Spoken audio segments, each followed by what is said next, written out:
The Uganda we want. So mu Uganda gye twagala mu lutalo luno olw'okulwanyisa obulabbayo obukenuzi nze kyempita obuvundu. Munna Uganda alina okuba nga yeenyigiramu. Ffenna twenyigire mu lutalo. Ate abalala tebasomye kuzimba wabula bayize okuzimba. Uganda gye twagala okulaba ng'enguudo zonna nkole nungi, public transport nga weeri. Kati eno gavumenti eriwo erina akabonero ka Lucifer. Buli kyotunulako mu Uganda kiriko oxygen. Either babika amawulire malungi oba mawulire mabi. Minisita teyeetagisa kabangali budde buno zaki. At this time, why should somebody import furniture from outside Uganda? Let us leave NRM to be in charge for another 36 years or more. I really want to see a Uganda that believes in the rule of law. If you have a constitution in place, follow it to the letter. Don't change laws just because you want them to favor you. Kuba njagala omanye nti obugagga bwonna Uganda bwe yeeyagaliramu buyita waffe ku ttaka lyaffe. Naye busoga mugidibaze. How can a referral hospital refer you to a private clinic? The Uganda we want buli muntu ateekwa okumanya nti I am a stakeholder, nkwatibwako si kwesuulirayo gwa naggamba. Uganda oyinza okukakana nga mwe mulina bagraduates aba university nga bangi okusinga ebungereza. Mwe mufokasinga nnyo ku degree. Eri bo bafokasinga nnyo nti byensomye mbijeemu omulimu n'enkola. We are dreaming of a Uganda where at a young age there is such a relationship between parent and son, parent and daughter, where the daughter can say this is what I want. Uganda gye twagala empya tesobola kubeerawo nga tewali mateeka. Amateeka agakola. The Uganda we want. Once again, I welcome you to the program, The Uganda we want. My name is Malanzi. We are privileged again to hear Professor Juma Waswa Barunywa's thoughts on leadership, education, entrepreneurship, and the future of our country on this program, The Uganda we want. As in the first episode, I told you he's the founder of the Waswa Barunywa Foundation, through which he has championed education, leadership, development, and the community health. And of course, one of the key things that we can't forget and we thank him for, he played a key role in establishing the AKB Memorial Hospital in Iganga district. For decades, he served as the principal of Makerere University Business School. And when you talk about the promotion of entrepreneurship in Uganda, definitely Professor Juma Waswa Barunywa has to be on the forefront. Professor, again, we are so privileged to have you on the program, The Uganda we want. Thank you for having me. Yes. In the first episode, you really shared a lot when it comes to the education sector, Yes. Under the umbrella, the future of Uganda. And you said we must start with education, and you aired out some of the reforms that you think must be dealt with if we are to kick away poverty. I think I will not sleep until this is done. You said something, Professor, that is still haunting my mind, and I'm like, what can we do? In Uganda, some of the families or couples produce a baby, what they call a baby, they become happy, but for you, like, they are producing poverty. And it is hard. Not all of them. Not all, of course, not all of them, but many of them. Many of them.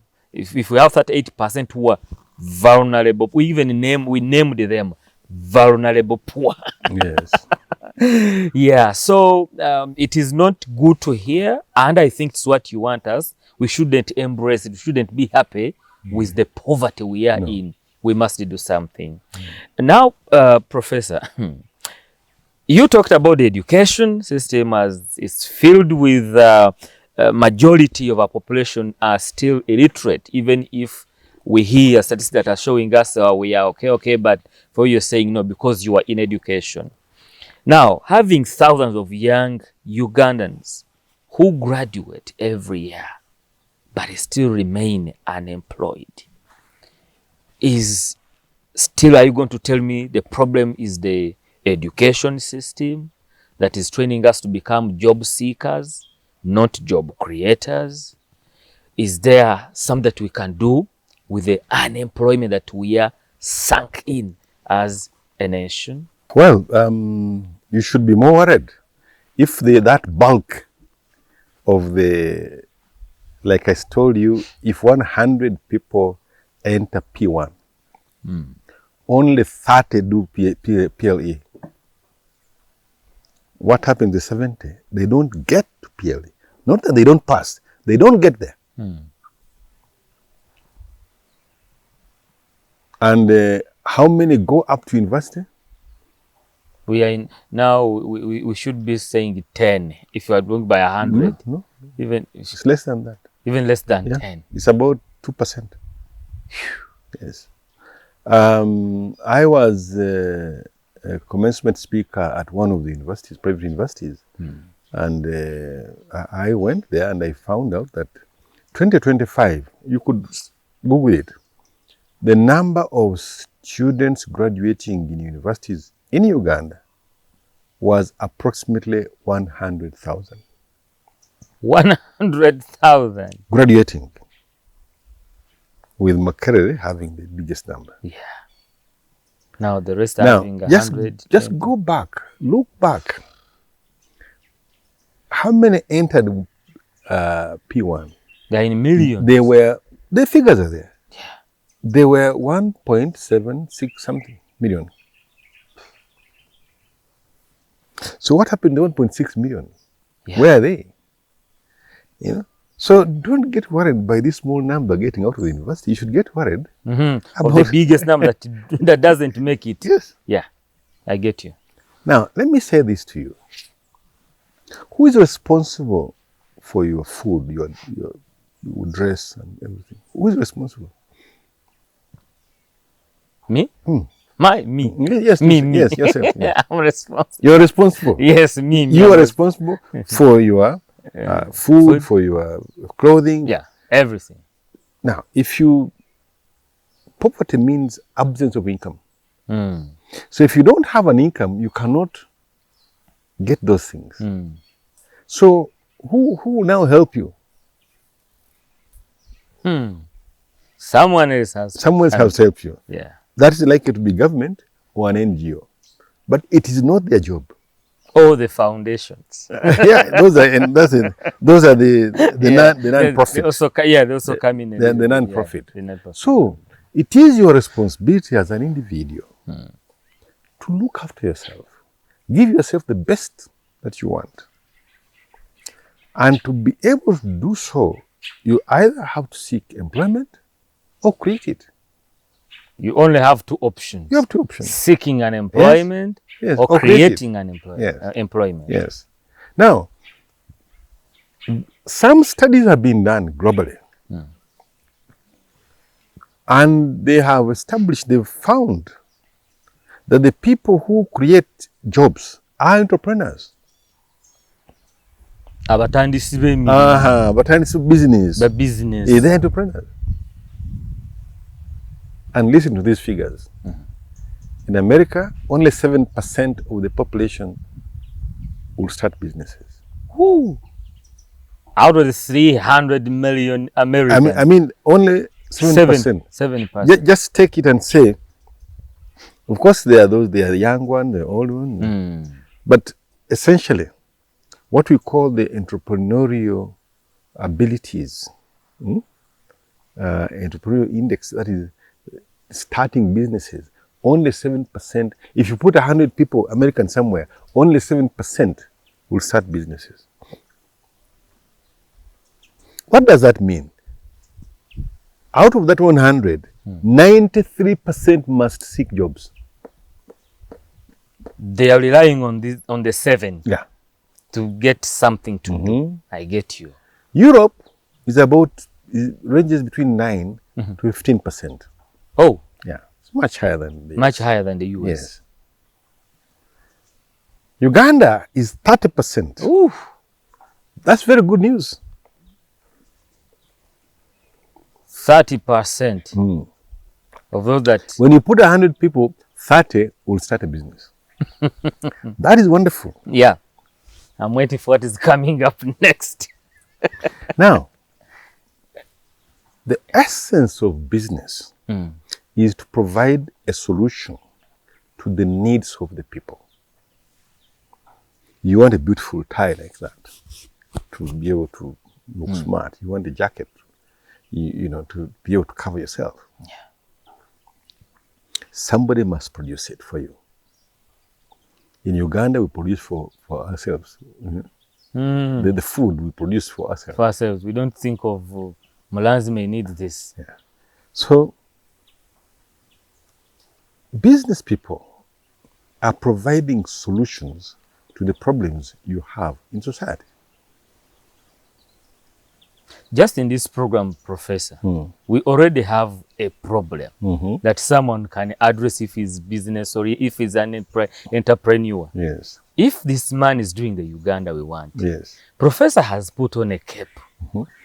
Yes. Exhibiting Uganda. Uganda this. Why don't I make a tie? And Mulanzi buys it from me for exhibiting Uganda. Yeah, that's true. That's true. I put on this cap because of your program. Wow. Wow. Already there is a problem. That needs a solution from an entrepreneur. Yes. So the unemployment rate in America ranges between 3 to at most 6-7%. The unemployment, those who don't have jobs. The youth unemployment globally is about 12%. Now in Uganda, UBOS puts unemployment at 5%. You can Google it. And these are the people who are supposed to officially give us statistics. But what do? If you go to your garden for half an hour, you are employed, according to them. Oh. Yes. I see. But I see. Look at it this way. The 80% of Uganda's population, which lives in rural areas, are not formally employed. They are outside the formal employment. But you can compute and say because they go to dig, they are therefore employed. Yeah. Yeah. You know? There's a loophole. But they are poor. Yeah. They are poor. So,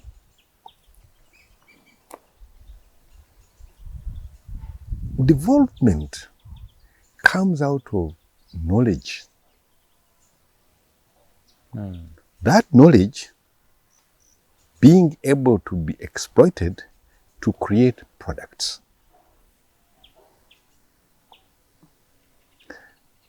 That knowledge, to make it practical, is what we call technology.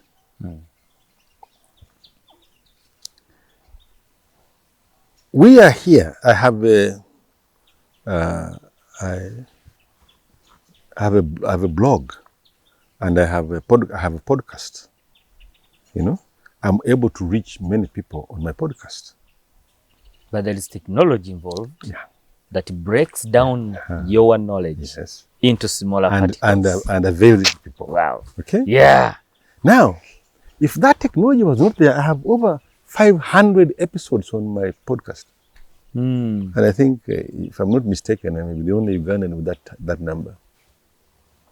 Yeah. I'll show you as we finish. So I'm able to put out knowledge because there's technology.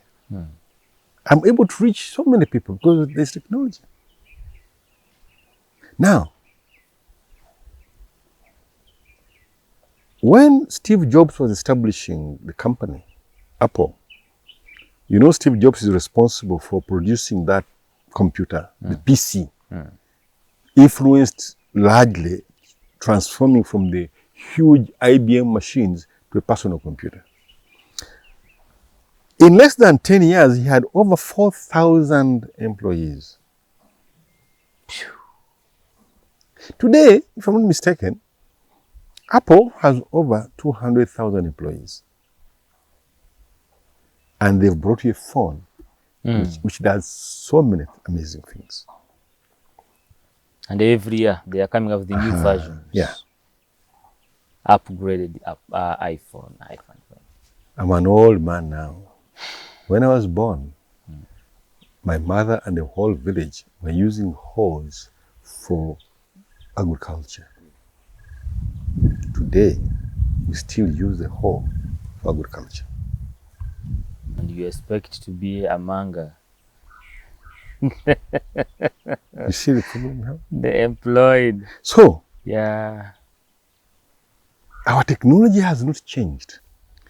Now, the reason why that's the America 7%, America continues to be a huge economy, is because they have been able to advance technology. And this is where President Museveni has been going. Science. Put emphasis on science. When you put emphasis on science, you make the breakthroughs. Can we get rid of that hole? That's what NAD should be looking at in all its time period. NAD is our biggest researcher in agriculture. Yeah. Why do we still have a hole? We even put it in the budget that we must distribute so and so much cause. So the quality of the ideas we have in Uganda, even if 30 out of 100 are doing business, is very low. So your mind goes to border. It goes to selling things on the street. Yeah, vending. Because that's what you know. I mean, you dropped out. You didn't get to P7. What more do you need to know? Talk, call customers, they buy, move on. Yes. Don't think about So anything. the challenge we have is that there is a very small number of people who are educated. There is no systematic development and exploitation of technology to transform it to improve our production.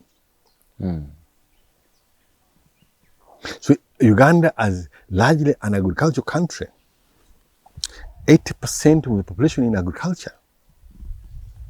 There's a problem. In the developed countries, the population which is in agriculture is between 3 to 5-6%. The rest have moved away. In Uganda, we are still in, still there. and we are still using the whole. You can't compete. Yeah. Because what you're saying, Professor, technology is there. Yeah. And we are able actually to bring it down to people. We are not. We are still conservative. We want our whole. No, not that. Eh? Not that. We don't know. We don't know. No. Are you sure, Professor, we don't know? Maybe we know, we just don't want to know. Adjust. We don't know. Why I'm saying we don't know is because we're illiterate. Look at somebody deep down in the village there. Tell him to bring a drone to fertilize his maize. What does he know? Yeah. But in the developed countries, fertilizers are put on each stem of maize by a drone. The drone is putting a fertilizer on one stem. It's going up. And it's doing thousands of acres. You, with your hoe, you have half an acre of maize. 50 by 100. That is in town. In the village there. Yeah, you can have an acre. Yeah, slightly close to that. You have maize here, potatoes, this, in that 1 acre. That is a problem. That's what them 7 thing chida chonka. So, because our entrepreneurial, we are highly entrepreneurial as Ugandans, but the quality of ideas is very low because we are not educated. Oh, because of our education level, we can only bring up ideas that are based on our education level. But does that explain to us, Professor, why we start businesses within 1 year? Partly. You know, the entrepreneur doesn't fail. The business fails. Oh. You see, when you start a business for profit, I sell more than you do. and you are not able to sell because maybe you are lazy, you have workers who are stealing, you know, you don't have discipline, I'll start selling more than you do and I'll be taking away your market share. So your business will stop and I've taken it over. But you, the entrepreneur, will not, you go to start something else. It's a business that failed, not the entrepreneur. Now, that 70% must look for jobs. 30% create jobs, start businesses and create jobs. 70% are looking for jobs. So this 100,000 that graduate from universities, it's a small percentage. And of those, only 30% will do business. The others will look for jobs. Now, where are the jobs? They're not there. I was going to say government can only maybe 10,000. Government is not an employer. No. Government is a facilitator. But what is happening to us, and here I went to thank President Museveni, our colonizers made sure that we don't produce things here. So they would go to extract our iron ore, take it out.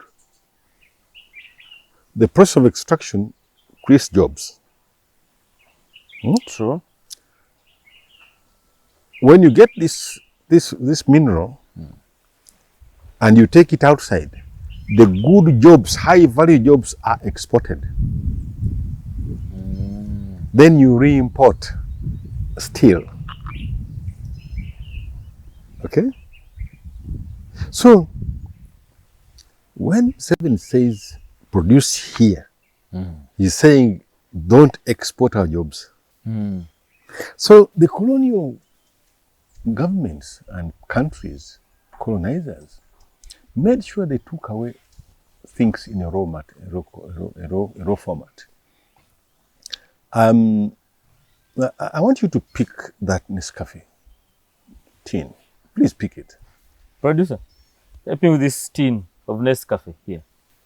Wants to show us something here. How many grams are there? 200 grams. Do you know the cost of that? There must be price there. 30-something thousand. Yeah. It's about between 30 and 36,000, depending on where you buy it. So, who is producing it? It's a company called Nestle. Nestle, yes. Yeah. Nestle is a German company. German-Swiss company. Okay? So, for 200 grams of coffee, you are paying 30,000. Yes. 1 kilo of coffee is 1,000 grams. Okay? Hey, Professor, I don't want to get annoyed on the show, Professor. You are intriguing my mind now. This is 200 This grams. 200 grams. To get one kilo, you multiply it by 5 to get 1,000 grams. Yes. So if this is 30,000 times 5 is 150,000 shillings, which the person is getting. But there are logistics costs. The bottle, but it's even if they are there. Let us assume that for a kilo, that gentleman is earning 100,000 shillings. Okay? How much are you paying the coffee farmer? For the kilo of coffee? Okay. Let's say 10,000. 10,000. Yes. Yeah, 10,000. So the farmer who spends so many months looking after this is getting 10,000. Yeah. And the Nestle is taking 100,000 shillings per kilogram. Now, we have an agreement with the European Union. You could check this. We cannot export processed coffee to Europe. We can only export beans. So if you go into the year, say 20, you can look at this. Or if you want me to look it up. What was Uganda's coffee exports in 2020? You want me to look it up? And Yeah, see we can look it up. Yeah. Uganda's coffee exports in 2020. You talked about technology, so we are with it in the yes, show. we're with it, yes. Yeah. Uganda's exports of coffee in 2020, earnings. Mm-hmm. Okay, so Uganda earned, it earned a total of $515 million in 2020. Okay, 515. What was the coffee export earnings of Germany in 2020? Germany coffee earnings was $3.8 billion. $3.8 billion. Look at in 2025. Uganda has only managed to generate 2.4 billion. We are not even yet. That is a lot of money. But check Germany. No, should be way higher. If in 2020 they were at 3 points, and if us is you know, so some years have gone, we are just at 2.4. This is our dilemma. You do the hard work. You sign an agreement to export raw coffee. They add value. The jobs are added there, and they bring it back and they sell it to you. I enjoy my efforts. For this, you can take it at back. A very expensive price. At a very expensive rate. Oh my goodness. Germany does not grow coffee, does it? Exactly. Where does it get? I was going to ask if it was Brazil, I would listen. These are some of the problems that create unemployment in our country. We export our jobs. That is why we go abroad to look for the jobs. Yeah, I was going to ask you about the brain drain. Yeah. So we export coffee, we export cotton, we export all these minerals, you know. So we don't have these jobs here. And remember I told you, you have the scientist, the technologist, and the technician. In all fields. You know, in all fields. So the small number of people who are graduating from universities,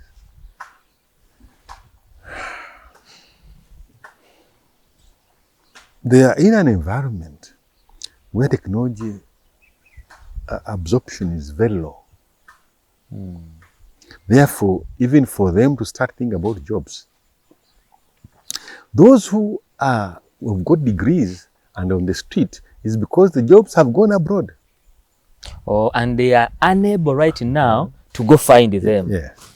Or these 30% who are creating jobs are creating low quality jobs, border. Yeah. We become so happy. Yeah, we have entrepreneurs. We are at 30%. But what kind of entrepreneurial ideas are on the market? So to solve your unemployment problem, get these people educated, get Ugandans educated to a certain level, to the 18 years. So and they have some degree of technology in their head. So if they're going to start a business, it's not about border. It's not about old clothes. And you know, old clothes is also another challenge. There is this American law, you know, which if you stop importing old clothes from America, you will not benefit from it. Hey. Yeah. I mean, there are all kinds of issues behind the scenes which you don't see, you know. So, Uganda must educate its people, 1. 2, Uganda must put emphasis on science and technology. 2, Uganda must ensure that children get out of the education system at a minimum of 18 years. 3, Uganda must be able to start developing its own technology. And what does that mean? It's not easy for us to develop new technologies. But can we bring and adapt by having technologists? So I would put about 3-4 technical universities in this country to do that. Only for that? Yeah. Not doing anything else? There are technology universities to make sure that the research that is ongoing globally, we capture it and bring it down to make sure that we are able to use it for our purposes. Yeah. It's a shaming that you go into a conference in this country. You get into a hall, there are 200 people, and none of them is wearing something made in Uganda, including myself. Yeah. And we have the finest cotton in this world. Mm-hmm. From the shoe to the cape. I hope this cape is made here. I hope so. But don't be surprised even if if it's it made in China. is ladies or women. Yes. Yeah. From the shoe to the hair. They have nothing made in Africa. Even the hair is I think imported. the only thing which Museveni has tried is the soldiers. You know, the uniform is made here. Great job. But that is one department. Yeah, I mean, the challenge I think the president has had is to have ambassadors, disciples, supporters, cheerleaders. Mentors. No. Yeah. You see, when there is authority, when there is knowledge, you need to have people who are your disciples. Then you need who can go and do likewise. Likewise. Yeah. Then you need supporters. Yeah. You need sympathizers. You need ambassadors. You need cheerleaders. Yeah, he's having that challenge. I agree with you. And so these wonderful ideas he's putting in the army. The army is doing a lot of work. Do you see that the army is taking over the engineering job, doing roads, buildings? No. Because there's no corruption there. I think you had left Makerere by then. Yeah. And I think by the time you left Makerere, that fence down there on Saporo Kagwa was not worked on. Yeah. And in just 1 year, it was done. In just 1 year, they had put up another hall in Makerere University. And they have put up a hospital in Mbuya there. And I mean, these are some of the roads you could see them. Yeah, they are doing some work there. Nambole, talk about Nambole. So, in terms of jobs, we really have to do those things. I was trying to list them, but we must develop science and technology. We must develop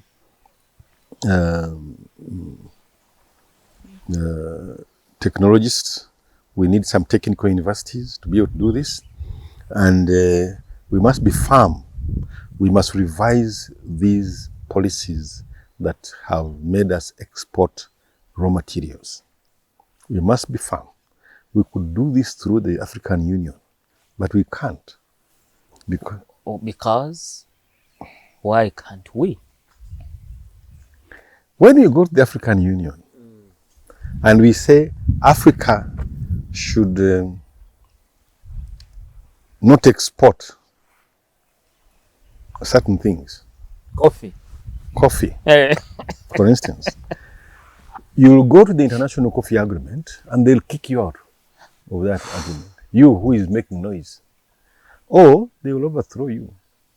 Oh. Yes. Yeah. And it will continue. What may solve our problems is BRICS.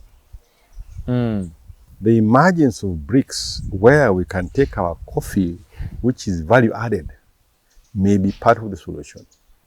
That's why the president is talking about value addition. That's it. If add value on what we are producing. Yes, you create better jobs. You see, if we are producing cotton, we go to the field, pluck it, bag it, and export it. What is the job there? The job is digging and plucking and packing. But it must be taken, if you are adding value, you take it to a machine, is it weaving, what? The technician is now in the technician, yes. Is in the and technologists. And the technologists, yes. Those two. You are creating jobs. Then you produce materials and you take to a textile mill to produce clothes. You know? These are high value jobs. Then you need managers in these institutions. Yeah, before I ask what I want to ask, Professor, something else very quick. Do you think when we talk about technological institutions or technical institutions, do you think some of our people who have gone to find the jobs that were exported some time back. Do you think we need to bring them back? Is it possible? Because No, the majority of people leaving Uganda go for low quality jobs. Oh. And there are those ones you talked about who dropped out. Yeah. But there are those who go for high quality jobs, like medical doctors, engineers. I mean, a country like Canada, at the moment, I think they are advertising, are you an engineer? Because they are looking for the scientist who is going to develop knowledge. Yeah. You must go to their country if you're going to add something to them. Yes. Yeah. You know, otherwise, these low quality jobs, many Ugandans in the US, in the UK, they go to look after old people. Yeah. Yeah, they bring some money, fine, but selling pizzas. Yeah, selling is good, but working for someone else, of course. Looking after old people. They don't make the pizzas. No, they and you are the one who make. Yeah. So it's in terms of job creation, you are looking at this plan is a 10 to 15 year to transform this country. Well, you're almost prompting me to ask, but still, before I ask what I'm going to ask, when we talk about those that who go and those who we like may not need to bring them here because they have gone for low quality jobs. Low quality. Yeah. Low quality jobs that I think may not work. But they are very important for the economy, by the way. You know that? Yeah. Very, very important for the economy, yes. Now, where do you fit this ideology of President Museveni of industrialization in your talk now? Industrialization is a must and it's a requirement for transformation. But Singapore didn't have industries at the beginning. Singapore was simply a trading country. Yeah. Dubai. Yeah. The transformation of Dubai is through trade. All they did is here, no taxes. That's it. So the result has been, so they've deliberately developed tourism. They've brought everybody who's in Dubai. But even as we used to earn so much from tourism. Nowadays, the figures are no longer... No, tourism is a low-hanging fruit for Uganda. It's something which can give us a lot of potential. Exactly. But it's a very tricky How long have business. you taken to go to Masaka and pass by the equator? No, I was in Masaka about a couple of months back. Every time I pass there, a few days ago I passed and I'm like, yeah, they did something on the equator thing, but I'm like, why don't we have very 3-star or 4-star hotel there? No. Where, as a country, we can't afford that. These tourists who come, Professor, I don't know.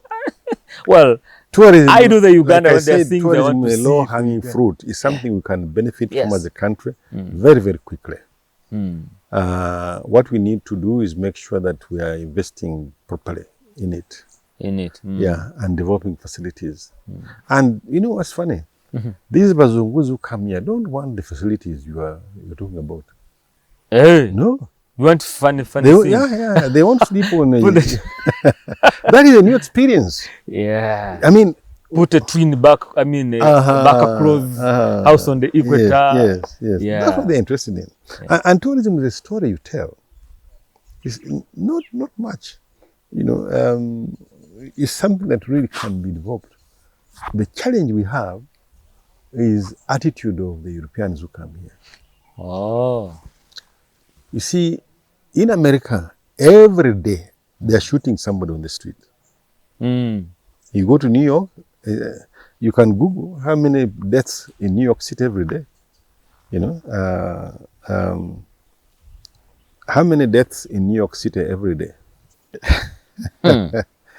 On average, 150 to 160 people die every day in New York City. Yeah. Wow. Okay. Here it says 145 people. Yeah. Now, of course, the causes are important. And over the for a year, they are saying 53,000 deaths. Yes. In New York City. Yeah. 53,000 deaths. Now, every day they are shooting somebody in America. Yeah. Now here, if they shot somebody, that week, people are going to cancel their bookings. Yeah. But in the New York, where now, they shoot them and for instance, recently there was this Ebola scare. And people were saying we mishandled it from the tourism perspective. You know, the minister came up and said there's Ebola. And cancellations. Yeah. I host Dutch students who come to the hospital to do internship. For about 2 months, there was nobody coming. They've now started coming back. But Ebola. Yeah. Yeah. So I think, well, for me, my background is science communication. Okay. And I would also want to add something, leave alone what, the news were coming out, but even as a nation, I think the way we communicate really lacks the scientists like me who is the science communicator to help our nation really. There are communications we make that really we I think that's what happened, and actually the president had to come up and have a press conference to assure the world that Uganda was not Ebola Ebola infected everywhere, to reassure tourists. But the decision of the tourist already, by the time you say that, he has cancelled, and maybe now go to Kenya or go to Barbados, whatever it is. Yes. Wow. So jobs in this country can be created if we continue to put emphasis on science and technology. Some of the jobs some of the unemployment is arising from producing poverty by those young kids, young children, teenage girls, who, because they've grown, they are mature, they need sex, and they produce children. So the huge population is also a problem. The 50 million? Yeah, it's a big problem. We have enough space, Professor. It's not about space. It's not about space. I'll give you a very good example, which I've shared with many people. In my responsibilities, in my communities, there was a gentleman who had 42 acres of land, pretty wealthy. Yeah. He had 7 boys. He died, and we distributed the land. The 42 acres. Each one got 6. Oh. Yeah. Now, you can see the decrease in wealth. What did these children need to do to be able to be wealthy? They need to go out, get jobs, and increase the wealth. They didn't. One of them had 16 boys, and he died. And we had to distribute 6 acres. Among 16 children. So, you see poverty? I am seeing it. You see? Now, if this gentleman had, like his father had 6 children. If he had these 2. Each child, 2. You see? Yes, these children will be wealthier. But they are 16 and not educated. This is your problem in the country. So they cannot even think about a multi-million business. Because I've added to my father's wealth. Yeah. Yeah. Got education, got employed, and added to the wealth. I see the problem now. Again, I see it's not a challenge to President Museveni's ideologies, like this one of the 4-acre model. Yes. 4-acre model as in is good for giving people food to eat. A family, of course, it depends on how many people are in the family. Yeah. It's a good model to ensure food security for families. But those who are supposed to make it run, that's where my point is. Yes. Uneducated, Yes, but if the number was small, that would be fine. But today, if you really want to make money out of agriculture, if you are doing something less than 10 acres, you won't make money. I've tried it out. Maize, sugarcane, all this in the Busoga region. It doesn't work. Less than 10 acres. 10 acres. You must be in 10 and above. Yeah, to break even, really. 10 acres. Because, Professor, I think you know this very well. When you go in the West, there are friends I have from the West, especially in the Ankole region. They tell you if you have one cow, make sure you've got an acre for it. Yes. If you have 300 cows, those are 300 acres of land. But you know, in Ankole, cows is a culture. Exactly. It's a culture. It is something people must have. Yeah. I had a... And I think it fits well with what you're saying. That even us, if we don't have the cows, we are relying on digging maize and so on. If it's less than 10, you cannot get it.